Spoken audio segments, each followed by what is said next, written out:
Welcome back to the Middle Ground. I'm Elizabeth, your host, and I have 10 years of political experience working across the Atlantic. I wanted to do a reaction video today. It's going to be a longer video.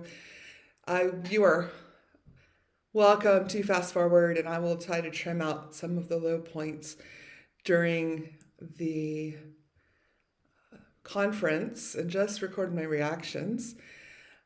This week we had Chancellor Scholz in DC working together with President Biden. Wow, President Biden had 6 months last year to kind of get his bearings and establish his administration before having to deal with the crisis in Afghanistan.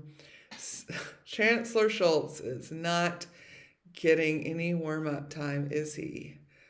Getting thrown right into this international crisis off the bat with the new coalition government. So definitely admire his resolve. And I actually dated a guy named Olaf, and it was after Frozen came out. So there were lots of jokes about Olaf the snowman, and he actually didn't mind them. He kind of enjoyed the fact that his name was getting some notoriety, that there was a very popular character that shared his name, and it raised awareness. He said prior to Frozen, Olaf wasn't as well known. Well, now he shares the name with the new Chancellor of Germany. So I think after this week, everybody knows who Olaf Scholz is. And now everyone in the world will be very familiar with the name Olaf. So I will dive into this. This is the press conference this week where Chancellor Scholz and President Biden were meeting. Good afternoon. I'd like to start by thanking Chancellor Scholz for making this visit to Washington. We had an opportunity to have a very productive meeting. I think our staffs wondered whether we were going to let them in at all. We spent the first half hour more talking together, and it's been a very, very useful meeting. One of the things that struck me was the shared values and that shape how each of us approaches leadership. Among them, the foundational commitment to the dignity of workers and the need to treat all people with respect. So I enjoyed speaking with you, Olaf, and I know working together will continue to strengthen and deepen our alliance and the extensive partnership between Germany and the United States. Of course, at the top of our agenda today was our united approach to deterring Russia's threats against Ukraine and the long-standing principles of rule-based international order. That's what we spent most of our time talking about. Germany and the United States, together with our allies and partners, are working closely together to pursue diplomatic resolutions of this situation. And diplomacy is the very best way forward for all sides, we both agree, including best for Russia, in our view. And we have made it very clear we're ready to continue talks in good faith with Russia. Germany has also been a leader in pushing de-escalation of tensions and encouraging dialogue through the Normandy format. But if Russia makes a choice to further invade Ukraine, we are jointly ready, and all of NATO is ready. Oh my gosh. I am so relieved. This whole, compared to the last administration that just was always creating a circus, and the amount of tension the last administration was creating with Chancellor Merkel. I'm so glad. Oh my gosh. I am so glad we have something, it's an appropriate discussion. I mean, so glad the US and Germany are back to normal. This is not, I mean, we had to watch, living in Germany, I had to watch 4 years of the previous administration just create conflict with Germany. Oh my gosh, this is such a relief to see this conference right now.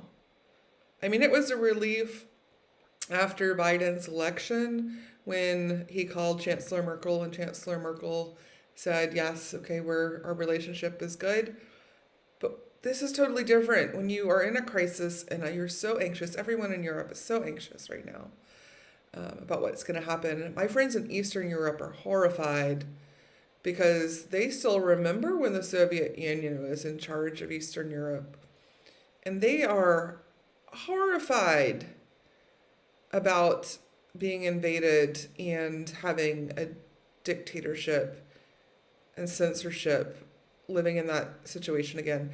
They said they couldn't, that the Soviet Union, like, talk about censorship, controlled every thought they had. And they have been so relieved just to have freedom again. So I know that they're looking to the US and Germany. I think the Ukraine has been really anxious to see what the US will do. And obviously, Germany is a strong partner in Europe. Oh, I just, I don't know what will happen in this situation, but I'm so relieved to see competence and taking this seriously. I'm glad to see these people are taking this seriously. The last administration didn't take anything seriously. He would be making a circus out of this. I'm like, thank you, America, for voting for good government again. Today, the Chancellor and I discussed our close cooperation and developed a strong package of sanctions that are going to clearly demonstrate international resolve and impose swift and severe consequences if Russia violates Ukraine's sovereignty and its territorial integrity. And I want to thank Germany and all of our other partners in Eastern Europe, in the European Union, for their work in this united effort. We are in agreement that it cannot be business as usual if Russia further invades. We also discussed our shared commitment to NATO's Article 5 responsibilities and reassurance of our eastern flank allies. We're united in that as well. Already, the United States is sending troops to reinforce the alliance, and I want to thank the Chancellor of Germany for hosting additional U.S. forces and for the long-standing hospitality to our women and men in uniform. When I moved to Germany, I visited the Army base in Wiesbaden, and the U.S. military presence in Germany obviously was very strong in the 20th century, but they have closed down so many bases in Germany, and that was in summer of 2015. The U.S. military presence was continuing to diminish in Germany, so there's a whole history there with Germany.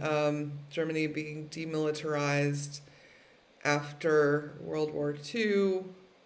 I mean, if you watch the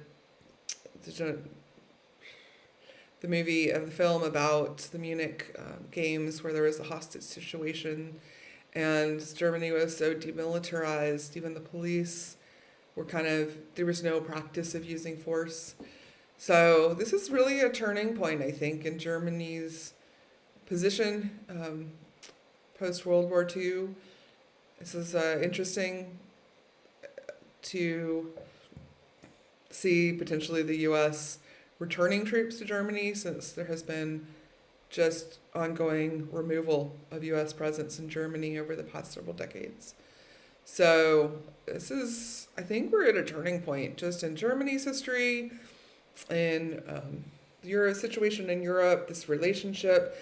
I think we're going to see a new era unfolding here. We also discussed the challenges we're facing to the international order from China, along with Russia and other competitors that are pursuing more illiberal futures. We've agreed that Germany and the United States will continue to work together to ensure that the rules and principles governing emerging technologies are geared to advance freedom of opportunity, not repression or authoritarianism. We also What did I say? I'll link my video below about the decision that Germany and the Vice Chancellor made about the semiconductor merger with the Taiwanese company. It's relevant to the situation, what he's saying right here, where I told you the U.S. was involved with the semiconductor industry competitiveness. Affirmed our commitment to completing the work of integrating the Western Balkans into the European institutions, and to finally realize a Europe that is whole, free, and at peace. That's definitely a big obstacle. I saw some of the right-wing German politicians complaining that Eastern European countries are still behind economically. So definitely it's an area, and it's funny because a friend has even said the U.S. is missing an opportunity to invest in that region. There's prime opportunities in Eastern Europe right now. I think the U.S. would be wise to invest and heavily encourage the economic growth in those regions so they can become, I mean, I don't know, once they're economically stronger, then Russia will want to take them over even more. But right now, they're very vulnerable economically. So these horrible right-wing politicians in Germany saying, well, who cares about the Ukraine? It's so poor. Let Russia have it. Yeah, this is, I mean, horrible. Saying horrible things.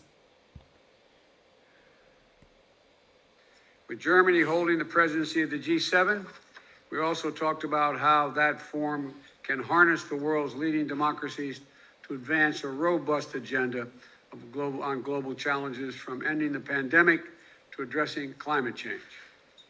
So the bottom line is this: whether as allies in NATO, partners through the European Union, as leaders of the G7, the G20, or through our strong bilateral relationship, Germany and the United States are close friends and reliable partners, and we can count on one another. There is no issue of global importance where Germany and the United States are not working together, strength to strength, and applying and amplifying our efforts together. So I want to thank you, Olaf, for making the journey today, and I look forward to being the first of many opportunities we can spend together, beginning this meeting and throughout the rest of the year and the rest of our terms. So thank you. Welcome. Floor is yours. Schönen Dank. Thank you very much. Good afternoon from my side as well. I'm very grateful that we had the opportunity to talk in much detail today, and that I was able to make my first official visit here, and that we also could talk about the important questions that we're dealing with today. We are in a very difficult situation, and it is a good thing that Joe and I were able to discuss what we need to do in this difficult context. Of course, there is a military threat in Ukraine, against Ukraine. We cannot remain silent on that. We see the number of Russian troops along the Ukrainian border, and that is a serious threat to European security. And this is why it is important that we act together, that we stand together, and that we do what is necessary together. It is important that all allies, the US and Germany, the transatlantic partnership between the US and Europe, NATO, say the same thing, speak with one voice, and do things together. And we made it very clear, if there was a military aggression against Ukraine, this will entail severe consequences that we agreed upon together, severe sanctions that we have worked on together. So there will be a high price for Russia. This is a very clear message. Everybody has understood it. And I think this message has been made clear again and again, so that even Russia has understood the message now. I'm getting a whole vibe. These two guys standing side by side, drawing a line in the sand. I mean, Biden prefaced his remarks by saying that felt like they had a lot of synergy and leadership styles. I'm getting that. I don't know. I mean, obviously don't know Olaf Scholz very long, but they're just both seem so intense and committed to the situation in like a similar degrees. I'm getting similar vibes, and two of them partnered together is just giving off a whole vibe for me, because it's just, Two is stronger than one, right? Two heads put together is stronger, better than one. Important is that we also intensively worked on preparing possible sanctions together. We don't want to start once there is a military aggression against Ukraine. We have prepared a reaction that will help us to react swiftly if needed. And we will do that. At the same time, it is important to use all diplomatic means we have. And I'm very glad about your great willingness to move forward together, especially the bilateral talks between the US and Russia. And of course, the talks that we have agreed upon within the NATO-Russia format. This is also important, also because Russia needs to understand that NATO stands together and that NATO is prepared. After so many years, there have not been any talks in this format, so it is a good sign that they are happening now. Of course, we have controversial debates there, but it is important that we talk. And the same... Macron is meeting with Putin this week, and Putin says, he claims, Macron has some good ideas worth considering. I don't think Putin is a person that listens to ideas. I think he listens to actions. I don't know. If I were sitting in his situation and it was a question of listening to Macron's ideas on the other side of this long table from me, or if it was a question of listening of the actions of Scholz and Biden, I think this has a higher impact than potentially than Macron's ideas from across a long table. Is true for the OSCE, where we need to discuss about security in Europe. This is also a progress, as tiresome as it may be, and we have not yet reached any very substantial conclusions yet, but it is good to see that this format plays a role now. And the same is true for the talks between Ukraine, Russia, France, and Germany, the Normandy format. We have this format, but we haven't been able to really use it in a productive way over the last few years. So now we have come back to that format. We are having tough discussions in that format, and that shows that there are ways that will lead us out of this difficult situation. And this dual track approach of clear announcements with regard to sanctions that will be taken if there is a military aggression, and at the same time keeping all dialogue formats open, I think this is the most promising. I totally agree with him. Like the talks are meaningless if you don't have strong boundaries set in place with consequences. Because Putin's not responding to ideas. He's going to respond to action, to aggression. That's the language he understands. Strategy one can have, and that is what we're doing together, and we stand side by side in this approach. We also talked about many other topics that are important for us today, especially when it comes to the G7 presidency of the Federal Republic of Germany. We will work closely as strong economies, strong democracies, and we also therefore have a special mandate to contribute to cohesion worldwide. And part of this is that we continue to do everything we can to make sure that the citizens of the world can be vaccinated, not only in our rich countries, but also in countries where people would love to have the vaccine, but...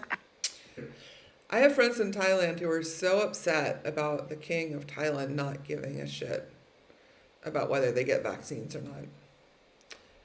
So yeah, definitely. If there can be help for some of these countries that are hurting, where the people aren't even being represented by their own governments to get the help they need, that will be a good thing to work together toward. Absolutely. Don't have access yet.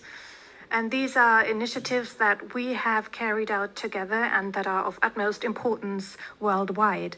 The same is true for fighting man-made climate change, a big topic that keeps us all busy, even though it is obvious that only a global solution can be successful because climate is a global thing. It doesn't stop at national borders. As an industrialized nations, we have an important contribution to make. We have technological opportunities, economic opportunities, and have to use them in order to prepare a situation where we and others can enjoy prosperity without harming the climate. This is the big challenge that we see, and that is of great importance to us. So this is why we want to work together on this strategy and use a climate club of like-minded people and partners.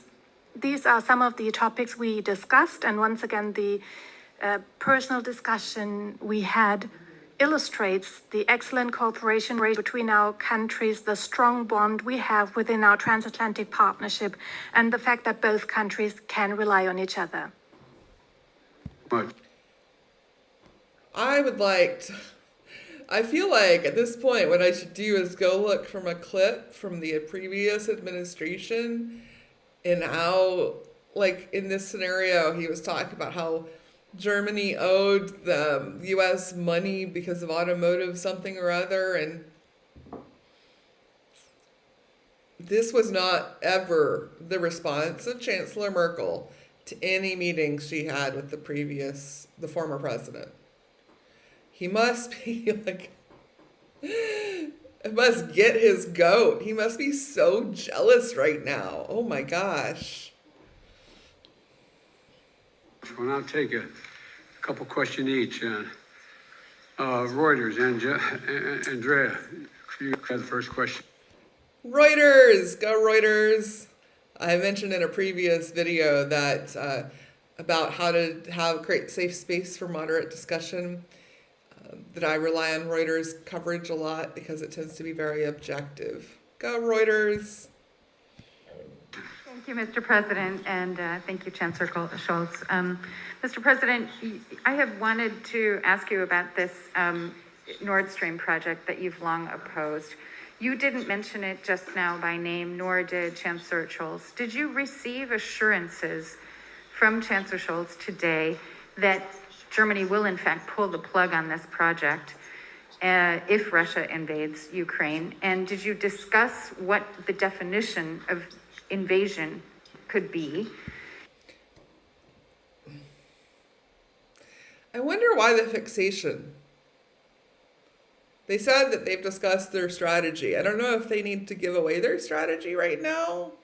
I don't know why there is a fixation from all of the media on tell us specifically what you will do about this pipeline. And then Chancellor Scholz, wenn ich Sie fragen darf. If I may ask you, Chancellor Scholz, you said there was some strategic ambiguity that was needed in terms of sanctions. I just wanted to know whether the sanction... What I heard him say is that working in NATO, working in the European alliances, they have different points of view. But I didn't hear him say that about this discussion between U.S. and Germany. So I'm really confused what she's talking about with this question.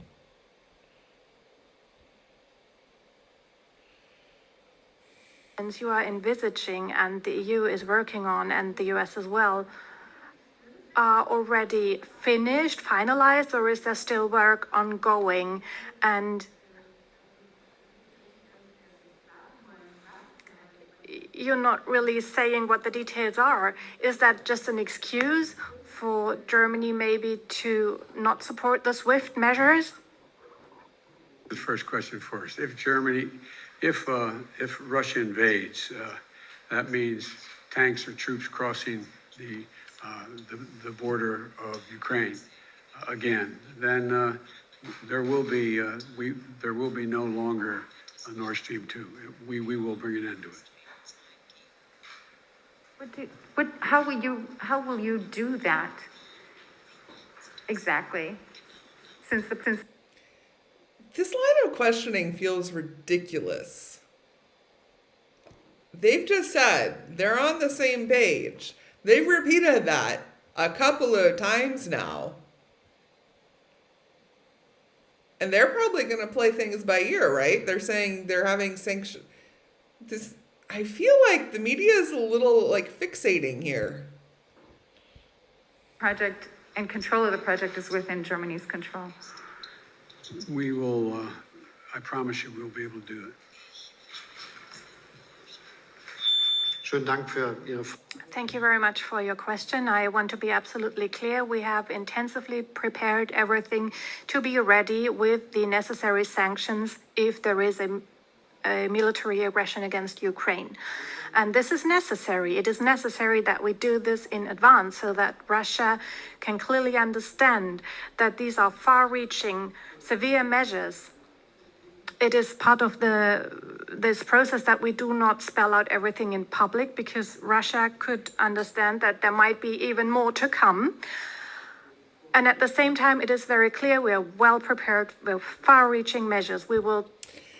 I don't know if the disconnect here is that Schultz doesn't understand the media is like, just answer this one specific question, or if the media is just being ridiculous. I mean, what is he saying? I actually have, read something that the U.S. is in a much more flexible, or these allies are in a much more flexible position than Putin is. He's got one choice, right? He's got one degree of escalation, invade or not, right? He has a very black or white, yes or no dilemma. There are only two paths that he can go in. The U.S. has like much bigger range of scale to escalate things. So it's just, why would they spell things out? They have the upper hand right now.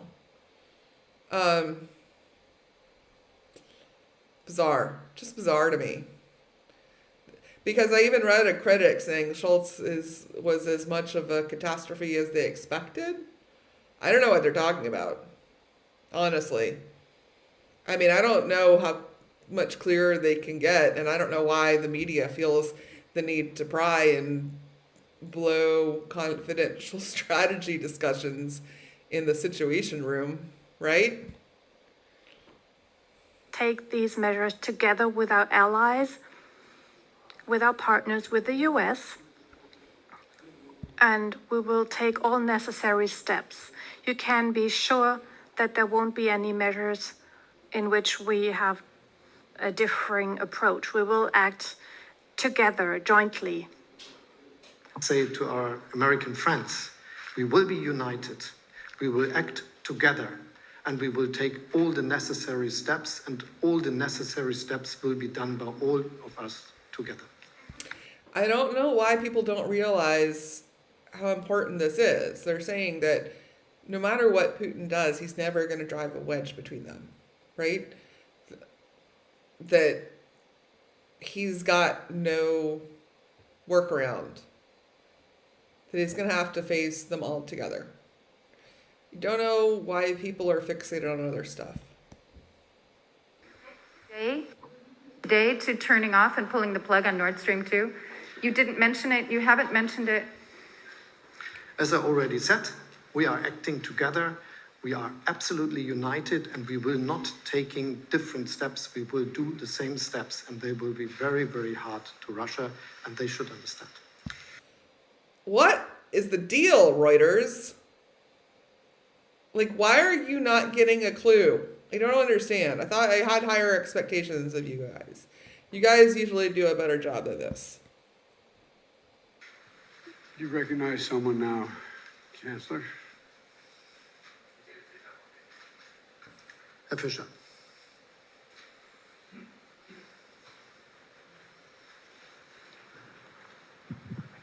Ja. Michael Fischer, dpa, vielen Dank. Michael Fischer, DPA. Mr. President, one question to you. The US, over the last few years, have exported heavy weapons to Ukraine, and Germany excludes that, has only delivered 5,000 helmets to Ukraine. Don't you think Ukraine has asked Germany to do so? And on Nord Stream 2, I would also like to ask, don't you think with regard to the threat posed by Russia, Germany should already rethink its position on Nord Stream 2? And the third question, if I may, over the last few days and weeks, there has been severe criticism from the US media and from Congress as well, vis-a-vis Germany, about the reliability of Germany as an ally. I just read that the joint session of senators with Chancellor Scholz, they all felt very secure.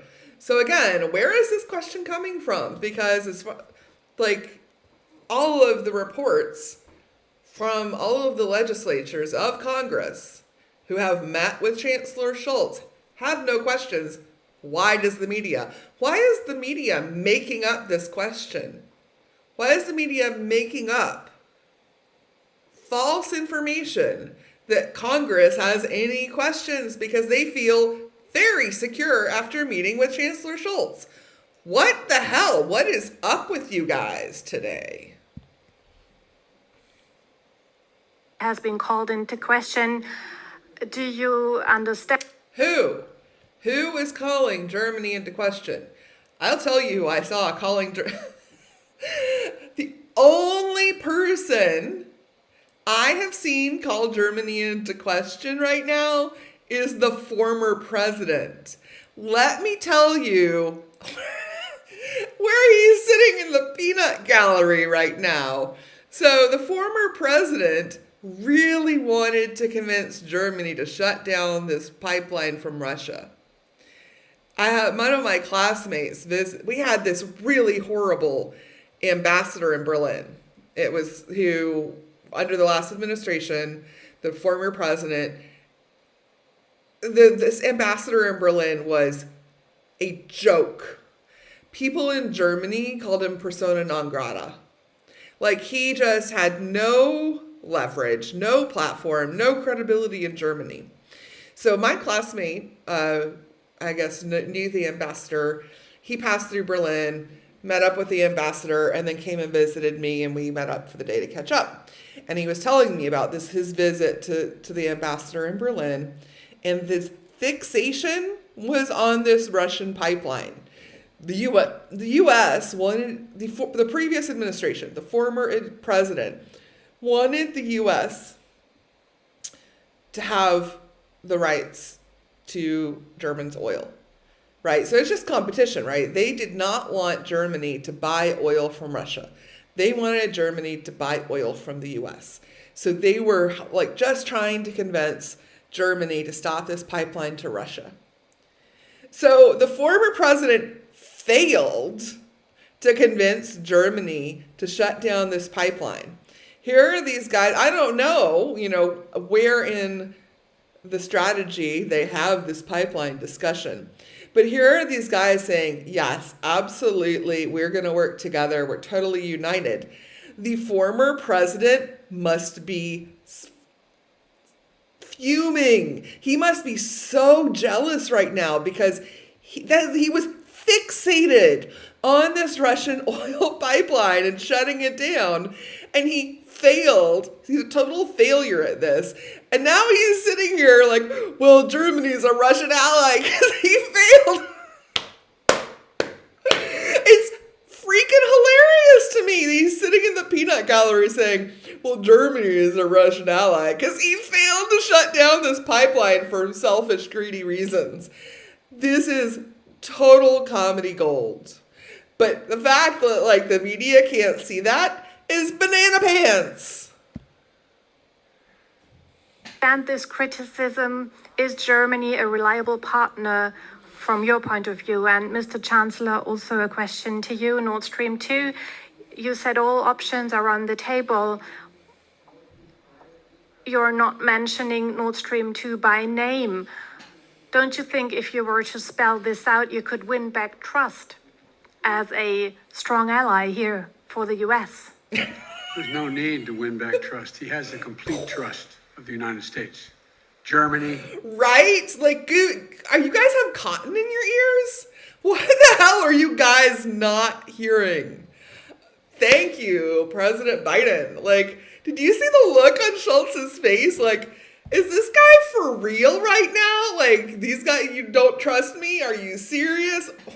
After these guys have obviously totally vibed These guys are totally on the same page. They're totally have synergy. And the media's like, well, what do you have to do to earn trust? These guys are like blind, cotton ears, clueless. Where are you guys come from? Okay, I want to ask a serious question to the media companies. Where do you find these people? Can you not have competent journalists who actually can hear and process a conversation? I'm serious. Is one of our most important allies in the world. There is no doubt about Germany's partnership with the United States, none.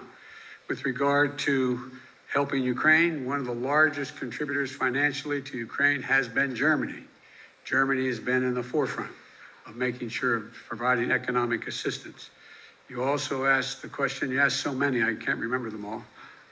But in terms of the U.S. media saying Germany is not reliable, Germany's completely reliable, completely, totally, thoroughly reliable. I have no doubt about Germany at all. Wir sind eng verbunden. We are united, and the transatlantic partnership between Germany and the US is one of the permanent pillars of German policy, and it will be relevant in the future as well, just as relevant. And this will be one of our top priorities always. On behalf of NATO, we are the country in continental Europe that is making the largest contribution, financial means, and also military power. And we are the country.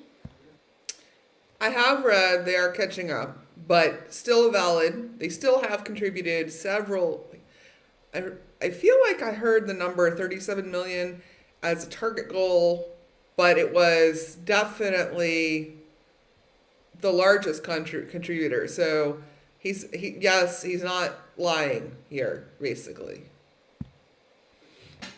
That contributes a great share. We don't fully agree with the US who pays the biggest part of financial support to Ukraine. Since 2014, about $2 billion direct bilateral support, and within the EU, an additional 3.8 billion that is made available. So substantial financial means to stabilize the Ukrainian economy, and we are willing to continue with that sort of contribution. So this is the very strong and unbreakable friendship between our two countries. Part of this is that with regard to the difficult situation at the Ukrainian border, due to the Russian troops, we have made it very clear we will unanimously act in terms of sanctions. Mr. President, once again, a question with regard to arms exports. Do you think it is okay that NATO partners have different approaches here? And on Nord Stream 2, once again, do you think the current positioning of Germany with regard to the Russian threat is okay? I mean, I remember in my energy policy, I mentioned, I do understand in part why the fixation on the Russian pipeline, because I mentioned in my energy policy video, I'll link that below, that this is in Germany's case, this Russian oil pipeline is a national security threat. So I've mentioned that it's criticism that Germany's received regarding their energy policy, that the reliance on Russian oil creates national security problems for Germany. So we do understand why that's a concern right now, where Germany is at risk because they have to purchase oil from Russia, but more on that later. Look, there is no doubt in America's mind that Germany is an incredibly reliable ally and one of the leading physical powers in NATO, number one. Number two, the notion that Nord Stream 2 would go forward with an invasion by the Russians is just not going to happen. Now, Wall Street Journal, Sabrina? Thank you, Mr. President. Based on everything you know now, do you think that President Putin will authorize an invasion of Ukraine before the end of the winter? And what is your message to the roughly 30,000 Americans who are currently in Ukraine? Do you think that they should leave the country? Well, I've had discussions, numerous discussions with Russians and particularly with Putin. I don't know that he's even made up. I don't know that he knows what he's going to do. And I think he has to realize that it would be a gigantic mistake for him to move on Ukraine. The impact on Europe and the rest of the world would be devastating. I don't think he cares about what the impact is on the rest of the world. I think he's totally self-motivated. I think the only thing he will realize that is only if it's not in his own best interest. If there are enough, if it's threatening something, it's threatening his own pocketbooks, honestly, because he doesn't care what problems he creates in the Russian economy for people or businesses in Russia. Because 70% of people in Russia are against, 70 to 80, it's a very high number. He does not have support in Russia for this war. But it's not like the US where that matters to his leadership. So he's not motivated by the lack of support within his own country. He's not motivated by any consequences it has to anyone other financially than himself. And for him, it's all about displays of aggression and power. And of course, The Atlantic wrote his nostalgia for the Soviet Empire, right? So those are the only things he's motivated by. He's not motivated by what's good for the rest of the world. So I think Biden here is a little bit naive and even suggesting that Putin would be motivated to stop based on consequences to the rest of the world. Honestly, quite frankly, my dear, he just doesn't give a damn. And he would pay a heavy price.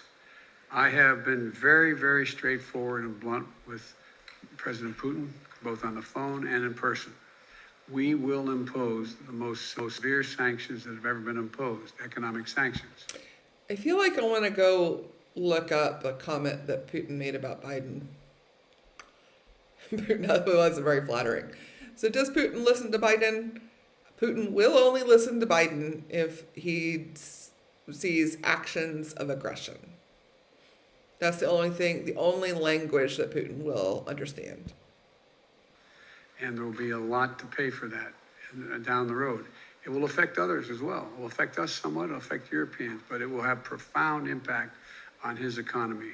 And but I don't know. I know that. Sadly, Putin doesn't care about his economy. That is not a motivation for him. President Biden really needs to understand this on a deep level. He's in a position now to be able to invade, almost assuming that the ground is frozen above Kyiv.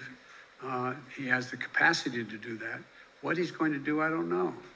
And I don't think anybody knows but him. To the Americans who are currently in Ukraine, should they leave the country? I think it'd be wise to leave the country. I'm not talking about our diplomatic corps. I'm talking about Americans who are there. I hate to see them get caught in a crossfire. In fact, they did invade, and there's no need for that. And if I had anyone there, I'd say leave. And to Chancellor Scholz. I have friends who are from the Ukraine and have family there, but they don't know any U.S. citizens living in the Ukraine. But yeah, this would be frightening for them. Absolutely. I mean, my friends from the Ukraine who have family there are horrified right now for their families. I'll have to ask them. Like, I don't know if there are people have families in the Ukraine, if they're getting out to visit family who are outside the borders.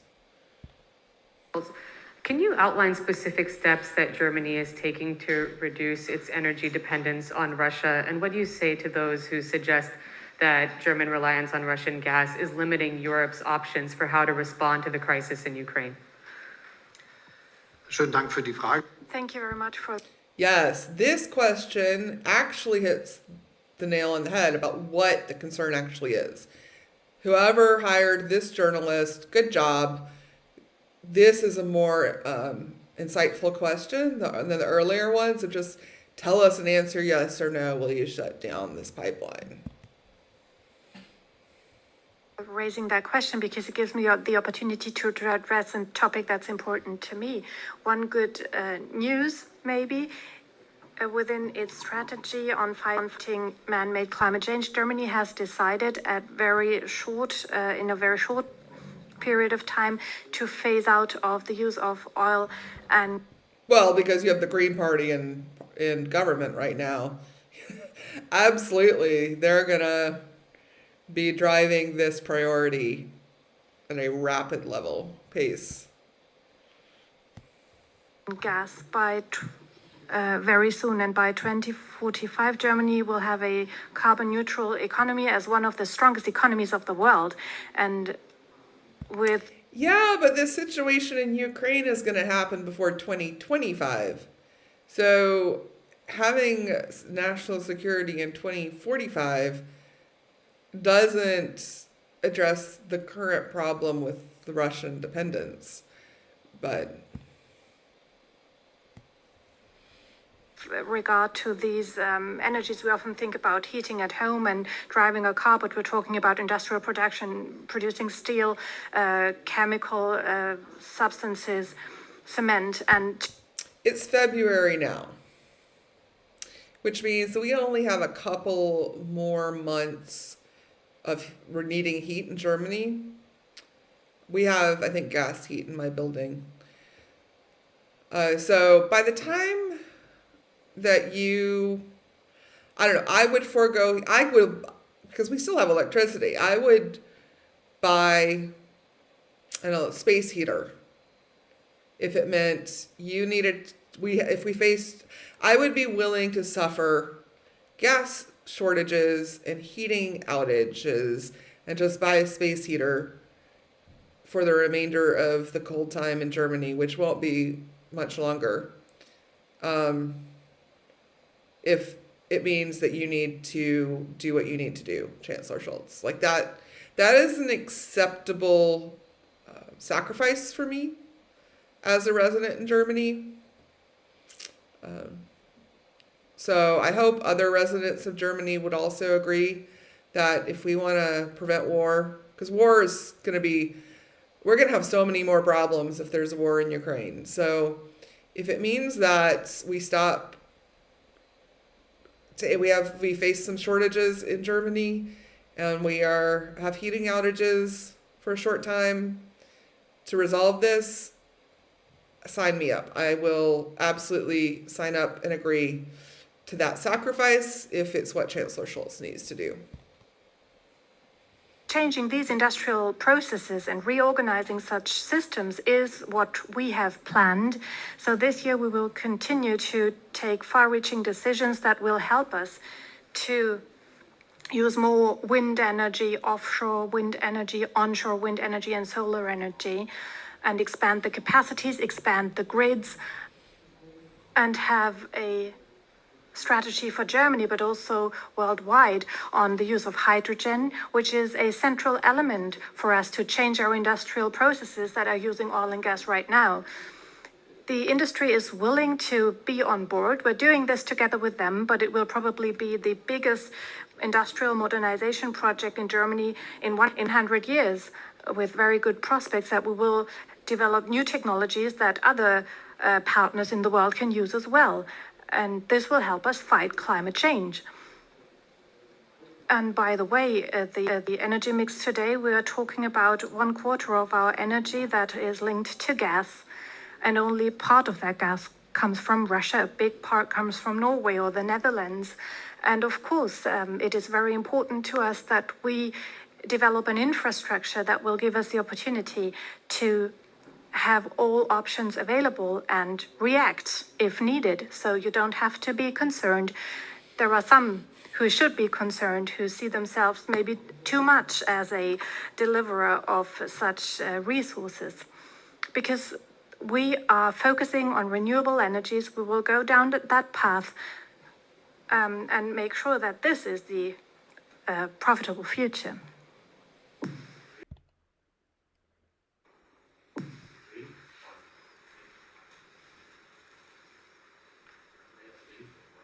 Also, Herr Rinke. Mr. Rinken. Herr Präsident, Mr. President, I would like to ask you a question about LNG. Germany and Europe are much more dependent on Russian gas than other regions of the world, and you promised European allies to help with LNG, but this resource is more expensive. It's not available in the volumes that might be needed to replace Russian gas. And I would like to know from you how you would help Europeans in case of a conflict with Russia. Is this an empty promise, or what can you really do? What can you offer? And in addition, the US are buying oil from Russia worth billions of dollars, and I would like to know whether these transfers are also part of the sanctions package against Russia. And Mr. Chancellor, liquefied natural gas, there is a big controversy in Germany about fracking gas. And how far is LNG even a real replacement, or is it also with a view to the climate club you intend to found? I didn't cover fracking in my energy policy question, but it's similar to the nuclear energy question. The approach to fracking, which some countries don't seem to have logical considerations of this, like in the UK, right? The UK is a tiny island. The whole square area is 93 or to 97, I forgot the exact number, square miles. Sorry, 93 to 97,000 square miles. Big difference there. But it's not huge. It's a tiny island. And not a lot of land mass. But the UK government is like, yes, it is a good idea to take a risk with our geological structure of our tiny island by breaking apart the Earth's core. It's not like the US, which has proven problems in areas where there are fracking, but it's a huge landmass. I feel like some of these energy decisions should really be made based on how much landmass can you risk to lose. So I think in Europe, definitely, because Germany has long had a ban on fracking. So, they always want to look for these as solutions. I think he's already said the real solution is changing the industry demands. So you don't need to find new ways to create oil and gas, that you just stop becoming so dependent on them. But here we go.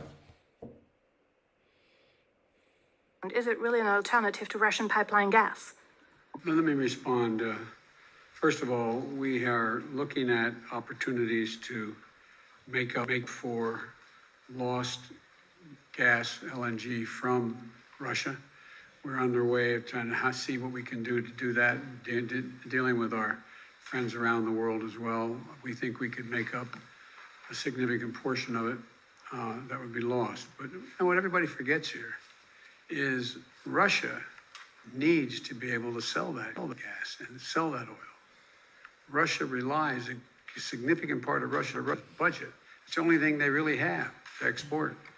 And if in fact it's cut off, then they're going to be hurt very badly as well. And it's a consequence to them as well. This is not just a one-way street. And so we are looking at what we could do to help compensate for immediate loss of gas in Europe if it occurs. And that's what we've been working on for some time now. I don't know enough about these options to have any opinions about what possible solutions are available here. Ich bestätige zunächst mal, dass wir I can confirm that we work closely with the United States of America. And Joe Biden and I are working closely together as well. We are prepared for all kinds of situations, and that's part of what we do when we say we prepare sanctions. That means we need to be able to react at any time, and this is happening. With regard to the use of LNG, I can say that the biggest volume of LNG used across the world is gas, and that is part of the debate. concerning a long-term perspective, I already outlined what this is about. We will modernize our economy, and where gas is being used, we will switch to hydrogen. This will be a process that will happen faster than many might imagine today, and that will create a bright future for all of us. Thank you very much. Appreciate it. Yes. Okay, well, that's it. Gosh, I'm giving commentary about the contrast between this and the previous administration in the United States, and how I'm so glad. I mean, obviously there are several people who could be in leadership right now, but these two having so much synergy clearly together, seem to having a similar vibe of, I mean, can you imagine though, like Scholz is a new partner, hasn't worked with the US in this capacity before. For this relationship to get off the ground with these two facing such an intense project together. I mean, it's like anyone, you're on a team where you have a really intense situation that you both are confronting together. I think this is going to define the next chapter of the relationships between the US and Germany. I don't know how else to say it. And yeah, I feel like there's a lot of competence here. I feel like there's a lot of understanding of the factors involved. It's an anxiety-ridden situation that, I mean, so many people are freaking out that we're going to have World War III. I see these comments on Twitter all the time. But, this gives me some hope. This has been a good coping mechanism for my anxiety, to see them unified, to see them analyzing the situation together, to see, I feel I have a lot more confidence now in whatever direction they're going to take. And now it's just watching to see how things play out. But I was relieved watching this press conference. I don't know about anybody else. So hopefully you enjoyed this reaction video. Some funny bits going on right now in the world, even though I think Stephen Colbert said that even when you're sad and you're anxious, finding something to laugh about is important, because it's not the end all be all. You can't let anxiety or difficult situations get you down. You got to find things to laugh about. So definitely some things to laugh about with former president's peanut gallery. Like, come on. I hope you guys are laughing at something today. It is a heavy situation, but hopefully we'll all get through it together. Thank you so much for joining me here at the Middle Ground. Hope until next time. Have a great day.